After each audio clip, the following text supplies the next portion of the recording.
Open an old family medicine cabinet from 1965. If, of course, you can manage to find one still intact, and you will discover something genuinely different from what sits in your bathroom today. Fewer bottles, fewer warning labels, and a whole set of assumptions about what to actually do with a sick child that had far more to do with what your own mother once told you than with anything printed on a package insert. Getting sick as an American kid in this decade was a genuinely distinct experience, shaped by a medical system that had achieved outstanding progress in some areas and had barely begun to think about others, by a culture that treated missing school as a serious event requiring real justification, and by a set of home remedies passed down through direct family instruction rather than found on any kind of screen. So what actually happened when an American kid in this decade got sick? What did parents reach for first, and when exactly did they decide it was time to call the doctor? And which single object of that era was so completely widespread in every single home that its smell alone is enough, even today, to instantly carry a grown adult back to being a sick kid on a couch 50 years ago? We are counting down 15 things that defined what it actually meant to be a sick American kid in the 1960s. And if any of this hits you with a genuine memory, a specific smell, or a specific sound, do me a favor and drop it in the comments when we get there, because I promise you are not the only one who remembers it exactly the same way. Number 15. The glass mercury thermometer, shaken hard before every single use. Long before digital thermometers existed, taking a sick child's temperature meant grabbing a thin glass tube with a small amount of actual liquid mercury and making a firm, practiced downward flick of the wrist to knock the mercury back down into the bulb before the thermometer could be used again, a motion every parent of that era performed without a second thought. The thermometer itself was usually kept in the same spot in the medicine cabinet for years, sometimes decades, used in turn on every child in the family, wiped down with alcohol between uses rather than replaced. To actually read the temperature, you had to tilt the thin glass tube at just the right angle to the light and spot exactly where the thin silver line of mercury stopped, a small skill nearly every parent of that era had genuinely mastered through repetition. Number 14. Being sent straight to bed, specifically to bed, not just to the couch. Throughout the entire decade there held a completely firm expectation that a sick child belonged in an actual bed, in an actual bedroom, separated from the normal life of the rest of the house, rather than camped out on the living room couch in the middle of the family's daily routine, the way a mild illness is often handled in modern homes today. This reflected a sincere, widely held belief of the era that rest meant precisely seclusion and quiet, and that a sick child parked in the middle of household bustle was considered actively counterproductive to getting better, regardless of how much that same child might have preferred the company. Number 13. Vicks VapoRub, rubbed directly onto the chest, and sometimes, controversially, onto the feet. Few products of that era carry as strong and as specific a sensory memory as Vicks VapoRub, a thick medicated ointment rubbed directly onto a sick child's chest and throat before bed, meant to ease congestion through both the strong menthol vapor and the physical ritual itself, a parent applying it by hand. Some families throughout the decade also followed a genuinely widespread folk practice, rubbing the ointment onto the soles of a child's feet and then putting socks on overnight, a technique with no real medical basis, but one that persisted purely by word of mouth, from a family tradition passed down precisely because previous generations swore by it. The specific smell of this product remains, for an enormous number of people who grew up in that era, one of the strongest instant memory triggers connected to childhood illness. Number 12.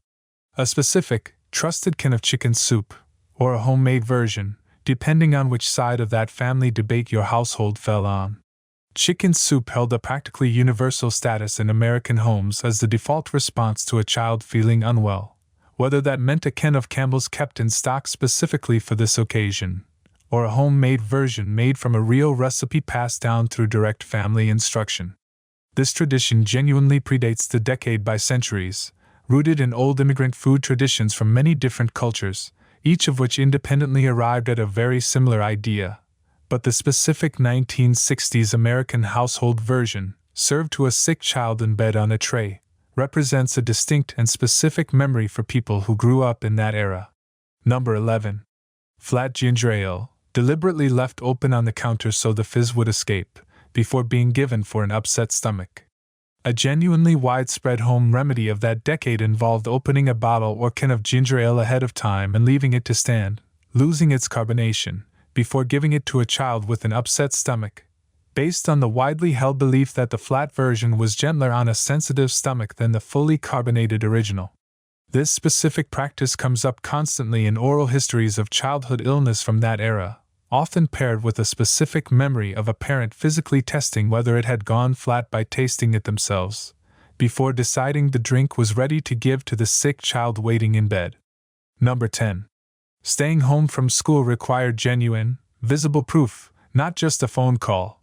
Unlike many modern households where a single call or email to the school is generally enough, keeping a kid home sick in this decade usually required more direct, hands-on parental verification, a palm physically pressed to the forehead, a real, visible fever confirmed with that same mercury thermometer, sometimes even a call to the family doctor before the decision was finalized.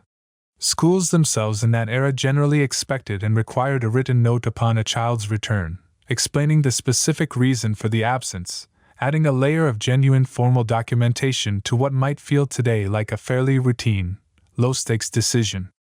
Number 9. The special ritual of gargling salt water for a sore throat, mixed by hand in the bathroom sink. A genuinely widespread home remedy for a sore throat in this decade was for a parent to stir warm water and ordinary table salt right in a glass or cup in the bathroom. No measured proportions, just eyeballed by family tradition, and have the sick child gargle it over and over, trying not to swallow, a genuinely unpleasant but almost universal childhood memory for people of that era. This remedy held on precisely because it required no special ingredients, no trip to the store, and no waiting.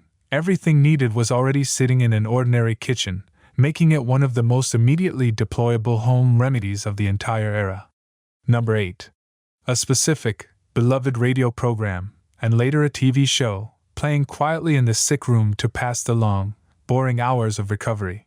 Recovering from an illness in this decade meant genuinely long, unstructured hours shut away in a single room, and a specific radio program, or, increasingly toward the end of the decade, a small television brought into the bedroom, became a genuinely cherished part of being sick, one of the few tangible comforts in an otherwise fairly isolating experience.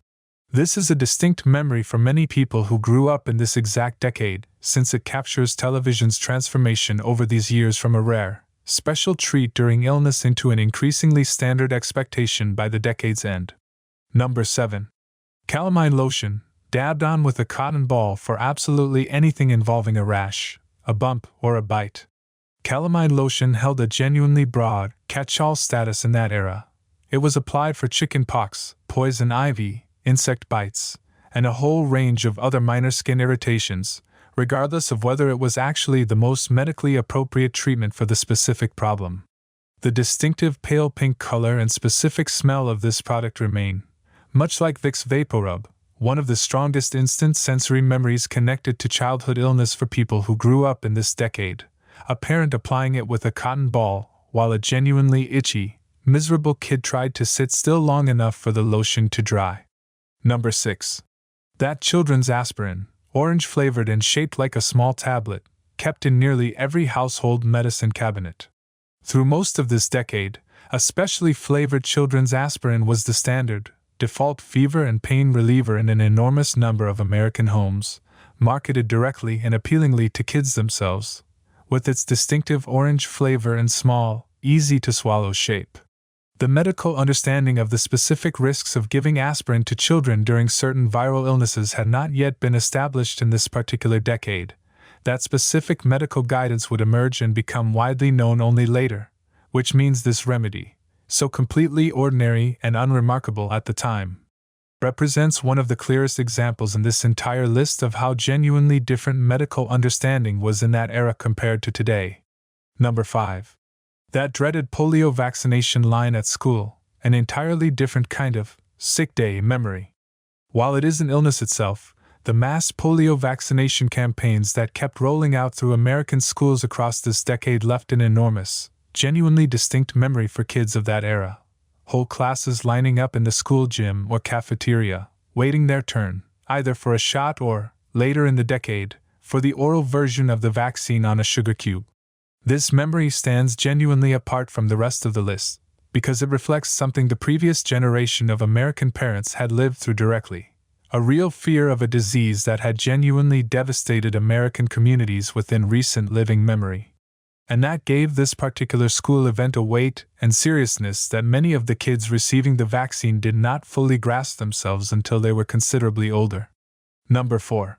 That steam tent, built from a bedsheet draped over a chair beside a bowl of hot water or a running shower. For a child with serious congestion, a genuinely widespread home remedy of that decade involved creating an improvised steam tent, a bedsheet draped over a chair beside a bowl of steaming hot water, or the child simply sitting in a bathroom filled with steam from a hot shower, breathing in the moist air for a set period of time under a parent's supervision. This remedy required genuine hands-on involvement and supervision from a parent throughout the entire process, making it a specific, tangible kind of care that many people who grew up in that era remember precisely as a distinct sign that a parent was actively and directly tending to them while they were sick. Number 3. The doctor who still, in a genuinely sizable number of cases throughout this decade, actually came to your house. Although this practice was becoming increasingly rare by the later years of the decade, house calls from the family doctor remained a real, genuine experience for a meaningful number of American families in that era, especially in small towns and rural communities, where one trusted local doctor knew an entire family personally across several generations. This memory, a doctor arriving right at the house with his black bag, examining a sick child in their own familiar bedroom rather than in an unfamiliar clinic waiting room, represents one of the most significant differences between the healthcare experience of this decade and the healthcare experience of today, and it disappeared almost entirely within the following couple of decades. As medical practice increasingly consolidated around centralized clinics and offices. Number 2. That comfort object, a specific blanket, a stuffed animal, or a pillow, treated as genuinely essential equipment for being sick, not just an optional comfort. Almost every kid growing up in this decade had one specific object, a particular blanket, a particular stuffed animal. Sometimes even a particular pillow from a specific bed, that became an indispensable, non-negotiable part of the very process of being sick, brought along to the couch, propped up in bed, sometimes even carried along to the doctor's office. This memory, in a real sense, transcends any particular decade, but the objects themselves, and the way they were treated, as legitimate, serious parts of the recovery process rather than merely childish attachments, represent a genuinely consistent and widely shared memory among people who grew up in that era. Number 1. A parent's hand on your forehead, still, to this day, remembered as more reliable than any thermometer. More than any specific remedy or specific ritual in this entire list, the most consistently mentioned memory connected to being a sick American kid in this decade is genuinely simple and genuinely universal.